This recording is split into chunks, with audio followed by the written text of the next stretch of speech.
আসসালামু আলাইকুম everyone, welcome back to my channel.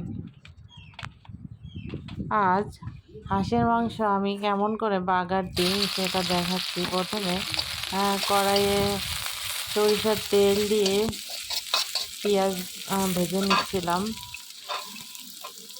এর আগে প্রেশার কুকারে হাঁসের মাংস, নারকেল, হলুদ, মরিচ, আদা রসুন বাটা দিয়ে প্রেশার কুকারে কয়েকটা সিটি দিয়ে নিয়েছি, যাতে হাঁসের মাংসটা খুব তাড়াতাড়ি নরম হয়ে যায়। এরপরে পেঁয়াজটা অনেকটা ভাজা হয়ে গেলে, লাল লাল করিনি, ভাজা হয়ে গেলে তার মধ্যে আদা রসুনের পেস্ট দিয়ে দিয়েছি। এবার আদা রসুনের পেস্ট দিয়ে খুব ভালো করে ভেজে নিচ্ছিলাম। আসলে দুনিয়াতে বেঁচে থাকা খুবই কষ্টের, কি আর বলবো। ভেজে নিচ্ছিলাম খুব ভালো করে, আস্তে আস্তে করে ভেজে নিচ্ছি।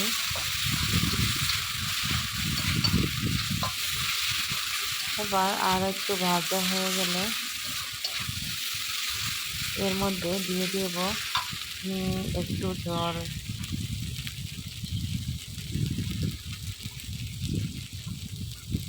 যেন আদা রসুনের পেস্ট এবং পেঁয়াজটা খুব ভালোভাবে ভুনা হয়ে যায়।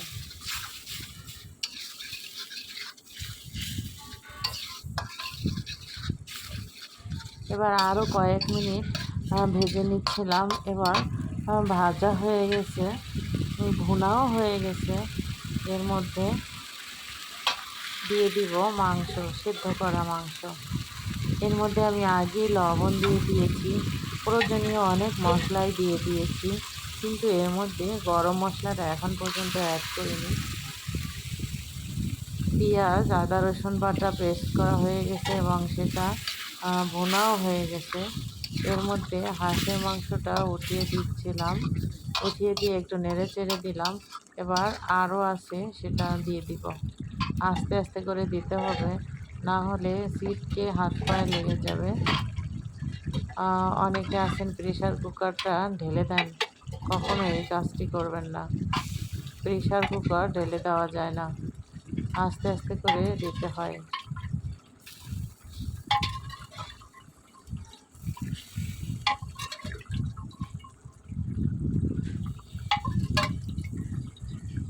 এবার সমস্ত মাংসটা এবং ঝোলটা দিয়ে দিয়েছি, আস্তে আস্তে করে দিচ্ছিলাম। নারকেল দেওয়া হাঁসের মাংসটা একটু ঝোল করলে অনেক ভালো লাগে। ভুনা ভুনাও ভালো লাগে, ঝোলও ভালো লাগে, যে যে রকমের খায়। অনেকে আছে ভুনা পছন্দ করে, অনেকে আছে ঝোল পছন্দ করে। এবার খুব ভালো, এবার যতটুকু ছিল ওটা ঢেলে দিয়েছি খুব রিস্ক নিয়ে। আমি সাধারণত এরকম করি না, ভয় পাই যদি ছিটকে হাত পায়ে লেগে যায়, সেজন্য আজ দিয়ে দিলাম। আলহামদুলিল্লাহ, কিছুই হয়নি। আমি বলছিলাম জীবন আসলে কষ্টের, আসলেই কষ্টের। জন্ম থেকে মৃত্যু পর্যন্ত সব সময় টাকা প্রয়োজন। এই প্রয়োজন মেটাতে সবাইকে অনেক হিমশিম খেতে হয়। আচ্ছা, যাই হোক, এই কথা আর নাই বলি।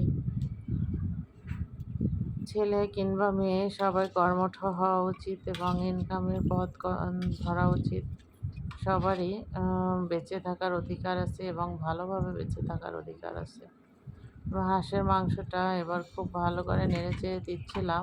ফুটে উঠছে, ফুটে ওঠার পরে এর মধ্যে যে গরম মশলা অ্যাড করা বাকি ছিল সেটা অ্যাড করে দিলাম। এবার রান্নার চূড়ান্ত পর্যায়ে গরম মশলার গুঁড়ো অ্যাড করে দিলাম 3 চামচ। 3 চামচ উঁচু উঁচু করে দিচ্ছিলাম, খুব ভালো করে এখন নেড়ে দিচ্ছিলাম গরম মশলাটা যাতে মাংসের ভেতরে ঢুকে। গরম মশলার ঘ্রাণে জাদু আছে বলা যায়, এটা খেতে অসাধারণ লাগে। মাংসটা ঝোলটা ফুটে উঠেছে। এবার খাওয়ার পালা। চালের রুটি কিংবা আটার সেদ্ধ রুটি করে সবাই এই খাবারটাকে খুব মজা করে উপভোগ করতে পারবেন। সবাই খুব ভালো করে এইভাবে রান্না করে খেয়ে দেখবেন, খুবই মজা সুস্বাদু হয়। যখন ঝোলটা ঘন হয়ে এসেছে, এই পর্যায়ে নামিয়ে ফেলতে হবে। নামানোর পরে কিছুক্ষণ ঢেকে রাখতে হবে।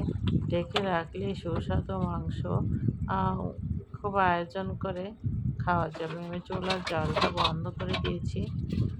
এবার পরিবেশনের পালা।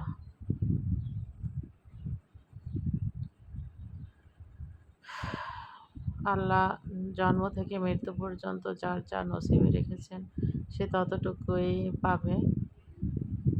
আশা করি, আল্লাহর কাছে দোয়া করি এবং আশা করছি আল্লাহ সবার দোয়া এবং নেক আমলগুলো পূরণ করে দিক এবং নেক দোয়াগুলো কবুল করে নিক।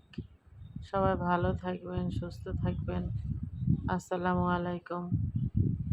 আমার ভিডিওতে লাইক, কমেন্ট, শেয়ার করে দিবেন।